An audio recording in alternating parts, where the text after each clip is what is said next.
Hello everyone, my name is Ben, and I am here to introduce you to how to use my RGB screen effect in Blender for Eevee and Cycles.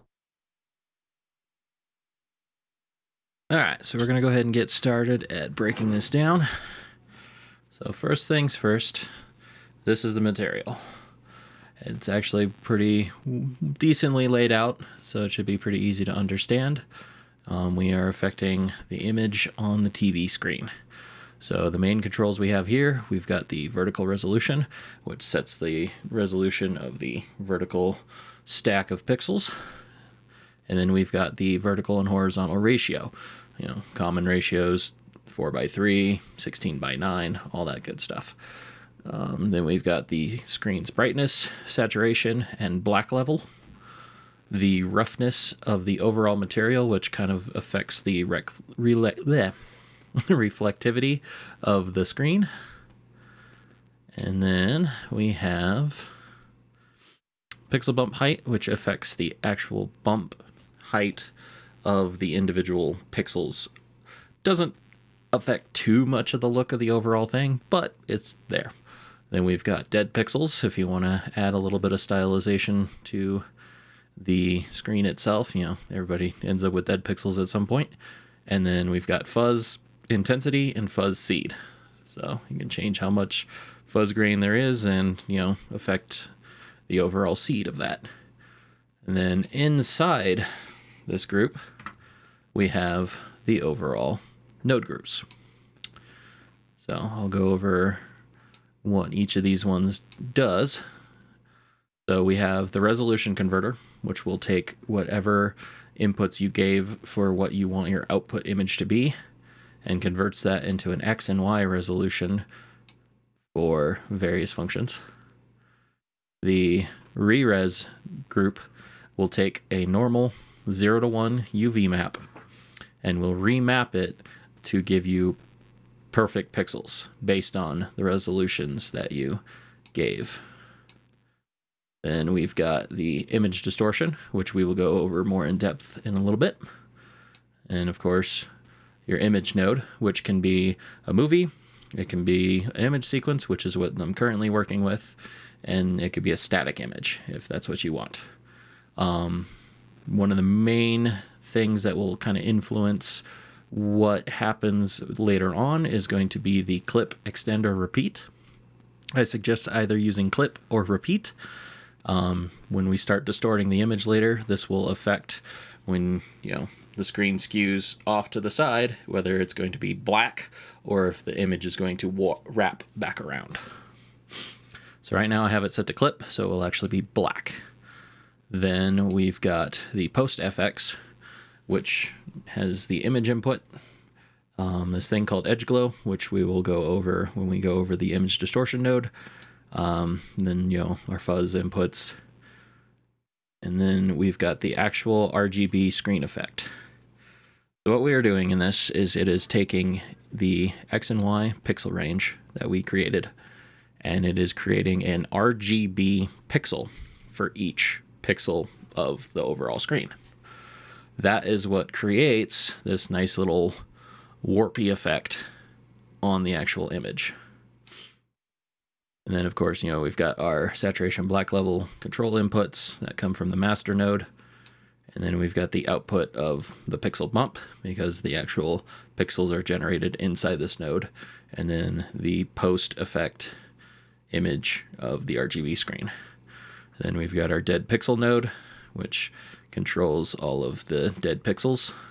And then our final shader node, which controls the general roughness of the overall material, so you get the more flat or glossy look of the screen itself. And then our brightness, which affects the emission levels. And that is the general breakdown of all of those. So right now, if I were to press play, you can see we've got our little man. So right now we are working in Eevee. This material works perfectly for Cycles, but I've found just for the ease of working and being able to do kind of quick renders, working in Eevee is kind of the way to go. And you can see it runs just fine. Have our little dude walking on our image sequence. So now the big thing is to be able to start tweaking stuff. So if I back out of here and go back to our main node, we're going to affect our resolution. Now, when it comes to the aspect ratio, it is best to make sure that the aspect ratio you're using matches the plane or surface that you are actually using for your monitor. So in this case, I have a plane set up here that I actually kind of warped to give it that nice curved surface for the CRT monitor, but it has a dimension. So I started off with a normal plane, and then I skewed it on the x-axis to be 4/3. So it was 1 on the y and 4/3 on the x to give it the 4:3 frame. And of course, as I modeled out the TV, I scaled it up. So, it's not as easy to see, but you can see here, the scale has been scaled up. So the closer you have your normal image, so you can use things like, import image to planes, and, as long as you know the overall resolution ratio of the image you're importing, makes it really quick and easy to set that up. So those pretty much won't tweak unless, you're going from like a 4:3 monitor, or if I wanted to create like a 16:9 or 10:16, any kind of monitor setup you want to do, just make sure that your vertical ratio and horizontal ratio are set up accordingly. The big one is this vertical resolution. So right now I have it set to a 1280 screen. We can bump that down to, let's say, a 480 screen. Didn't really notice a huge change. If we zoomed in, we'll see it a little bit more, but let's go a little crazy. Let's say that this thing is a super tiny screen. Like, I don't know, let's go with 48. Now you can really see how pixelated it is. And if we press play on our little animation, you can see, he's been completely repixelized.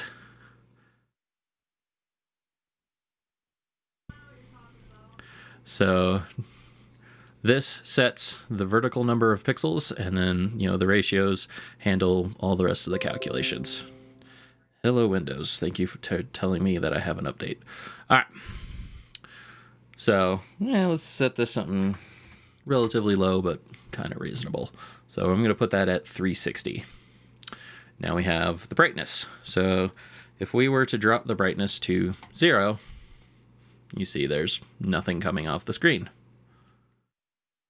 And if we start ramping that up, you can see we get more and more emission light in the scene.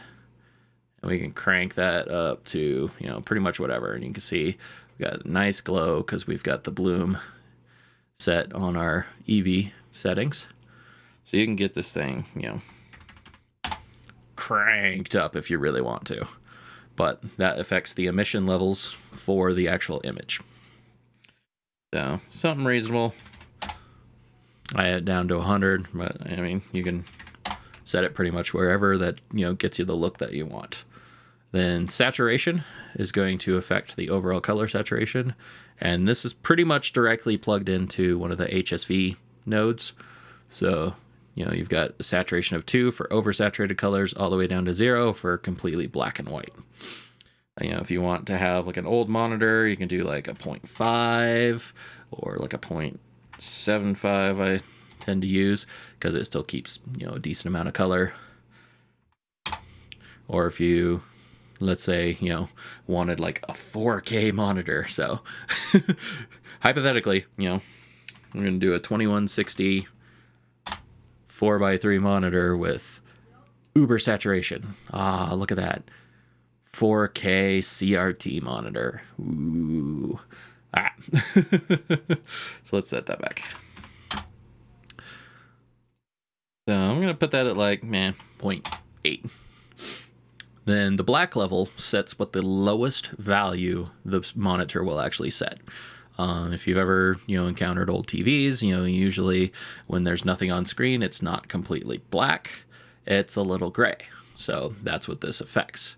So the higher that is, the more kind of washed out the image is going to look, because it is setting the lowest value that each pixel can, produced. So 0 is perfect black, and then it goes up to 0.2, because you don't want to crank that up too high, otherwise it looks very, very washed out, because it is affecting all 3 color channels. So if you have something that is, like completely red or completely blue, the other 2 channels are slowly ramping up, so it's going to look more and more washed out. It's going to, as it gets closer to white. So, somewhere like, 0.05, something reasonable like that is a decent one to go with, but, I kind of set it as, 0.2 is our max level. And then the roughness, don't really see a huge difference overall, but it does kind of affect. Let's turn this off real quick so you can kind of see it a little bit better. So roughness of 1, roughness of 0. So it does affect the reflectivity of the actual screen. So you can set it somewhere, 0.25. That looks like a decent TV screen reflectivity. So if the TV's off, you still have the nice reflections. And you can kind of see that even though the brightness is at 0, we still got a little bit of color there. So let's set the brightness back up. All right. And then pixel bump height. We set that all the way up to 1. Actually, I hadn't. So that affects the normal mapping. You can kind of see a little bit of that normal mapping. Basically, for the reflectivity, I'm using a clear coat so that it still looks like glass, even with the bump up. So the bump doesn't affect too much of the overall look, but it is something that can be adjusted. All right, then we've got dead pixels. So let's see what happens if we crank this up. Look at all them dead pixels.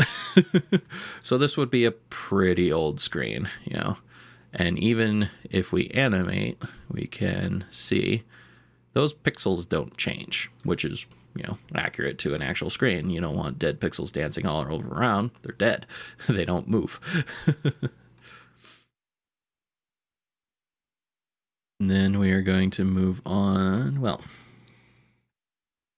so if you want a couple dead pixels, setting that at a fairly low value will get you a pretty decent one. Let's set that down to 0.01. That way we just got like a couple scattered around the screen. Then we've got fuzz intensity.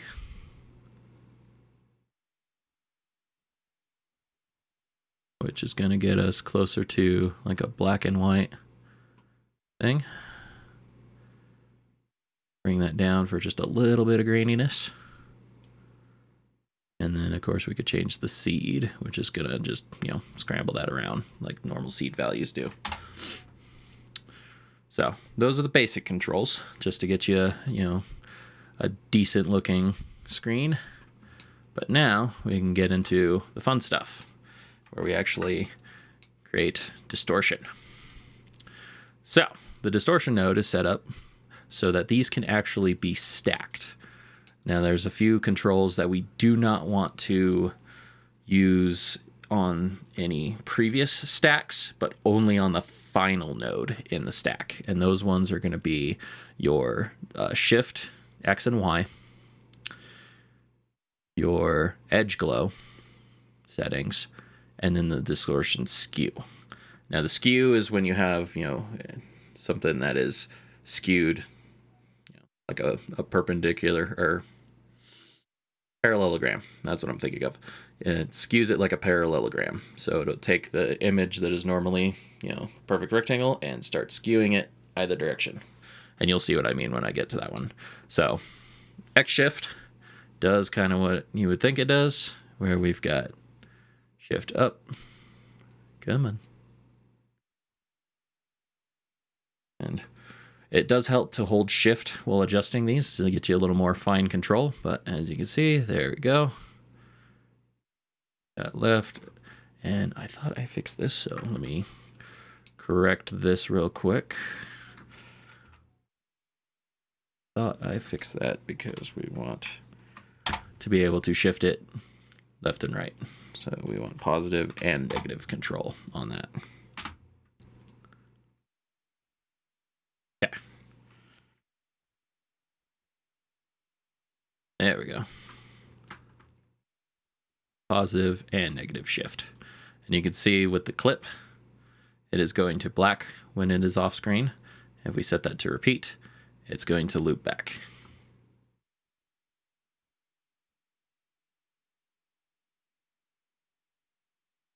And then Y shift will do the same thing in the Y direction.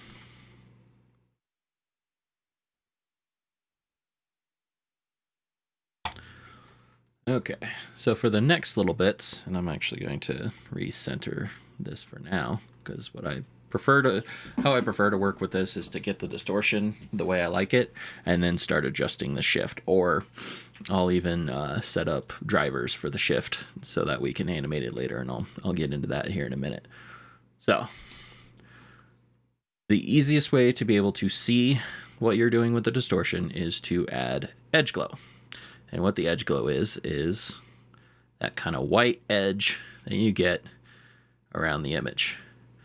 And so, we can turn that up or down, kind of affect how much it's affecting, and also kind of affect the width of it. And as we start distorting, it'll kind of help us see where the actual edge of the image is. So if I go to distortion intensity and start bringing this up or down. So negative is going to push from the left, positive pushes from the right.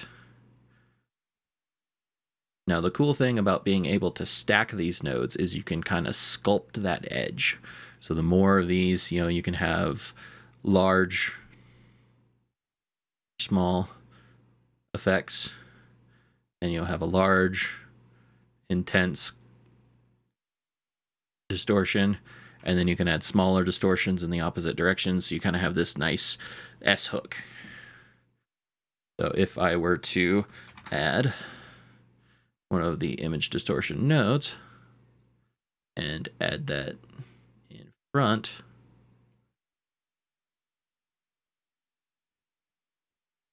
I can add another distortion on here.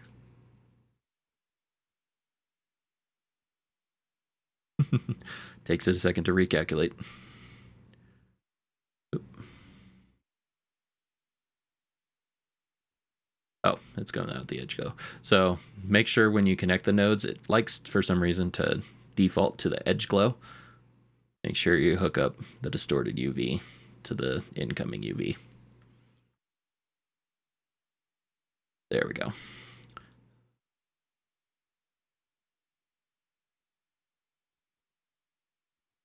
To max out the edge glow just so it's a little easier to see everything. So now we can, continue distorting that even further, or we can distort it the other direction. We can change the width of it, and we can change the position of it. That's when we start getting into the nice sculpting that you can do with the distortion.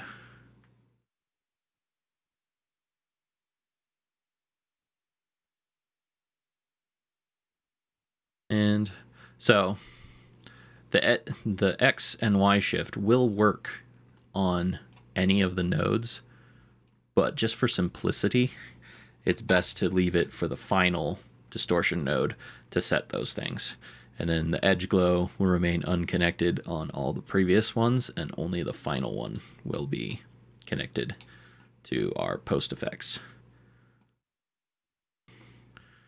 So now that we've got kind of the edge that we want, we can shift the image in a little bit, or shift it like that, and maybe, bring the image down. Now, one thing, if you notice, the distortion on the vertical does not move as I move the image down. So you can animate that a little bit easier and still have, the image kind of, scroll through. You can set up a driver where it's going to loop up and down constantly, but this edge doesn't move with it. We got that distorted a little bit from the top. Got that dancing there. Now, we want to add a little bit more staticky because right now this is just a very smooth curve. So what we're going to do is we're going to add some jitter. But if you notice, it's not really doing anything except kind of making it dance. So what we need to adjust is this distortion bar width. The bigger that is, so if you want large bands of distortion or very, very fine bands of distortion, the more you add there, the more staticky it's going to look. And this is where, the jitter comes in. So 0 jitter and kind of set that somewhere. That's going to make it a nice staticky effect on the edge there. Then come back and we'll do that again with this one. Nice high number. And maybe give that a little bit higher of a jitter.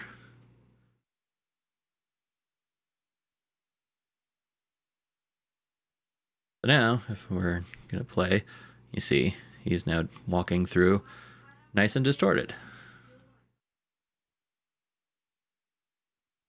Then we can skew the image, which is going to lean it left or right.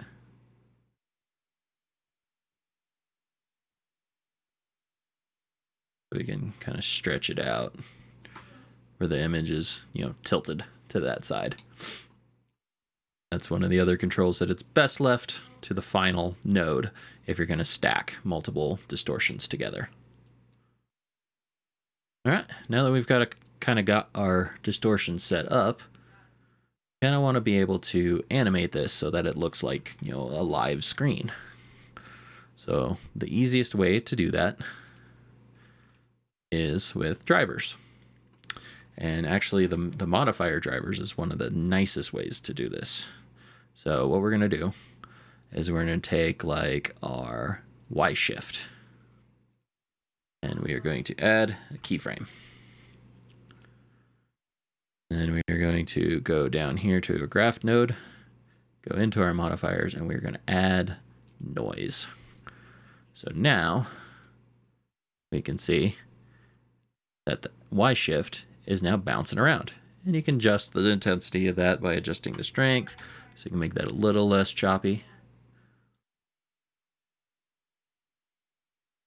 Then we can go and affect, let's do the skew. Add a driver to that.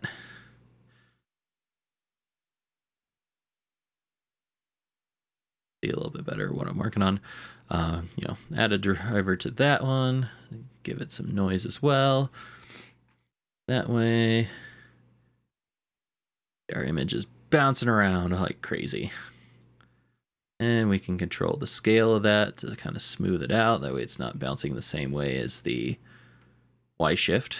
Give it a little bit more character or even make it bounce more erratically.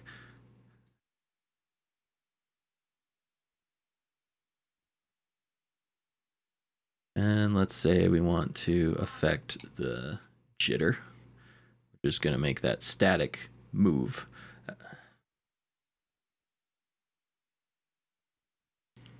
So let's put a driver in for this jitter and this jitter.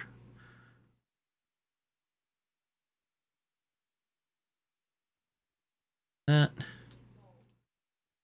And noise on that. And for this one, let's up that strength.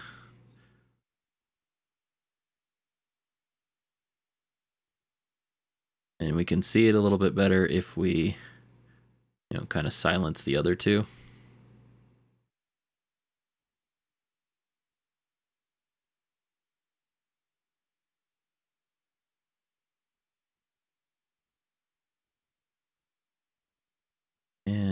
Unsilence those.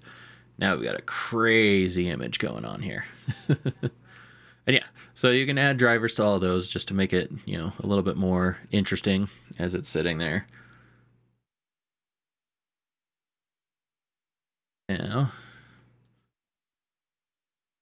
when we go to render this, so if we start a render on this,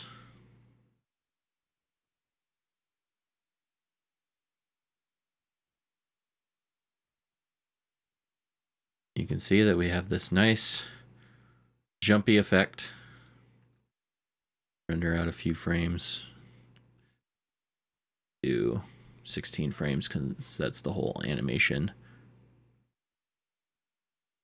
16.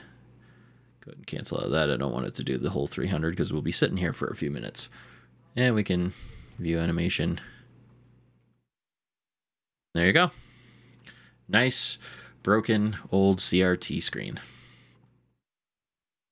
Alrighty, well, thank you very much for watching, and I hope you enjoy using this material, and you all have a good one. Bye.